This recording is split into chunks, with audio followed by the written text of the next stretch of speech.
So guys, dumating na yung 9 pesos. Ayan, flash natin sa screen.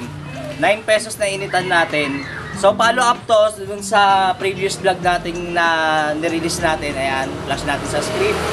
So unbox na natin, tingnan natin. Nandito tayo sa labasan guys, so medyo maingay, pagpasensyahan nyo na. And mabilisan lang naman to na 9 pesos na initan.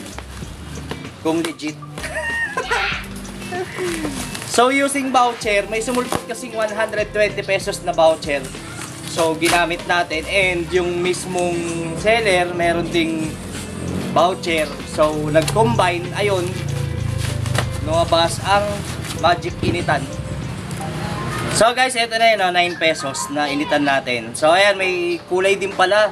May green, may blue, may black. Possible black to. Hindi ko sure alamin natin. O black nga. Karan, 9 pesos. Nakakatuwa.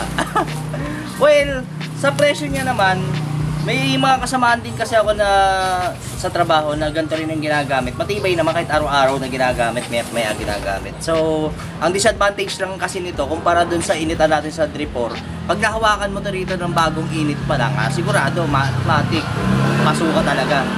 So, ayan guys. Makapal pa nga ito eh. Maganda-ganda pa yung stainless nito eh. Kaysa dun sa sa Dripor eh. Oh. Makapal-kapal pa yung plastic niya kaysa dun. So ayan, nakapatong.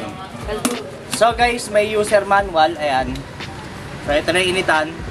So may light indicator. Saksakan niya. May silang naman. Ayan. Not bad. So kung mahilig ka sa how-to, tutorial, unboxing, cellphone application, wifi, video kay e-bike, and all about technology, kaibigan, baka naman check Shopee nyo, baka mamaya may mga voucher din kayo para makatipid and watch this video. So please like, subscribe, and hit the notification bell para updated ka sa mga bagong tech videos na lalabas. So with that, maraming salamat po, and peace out.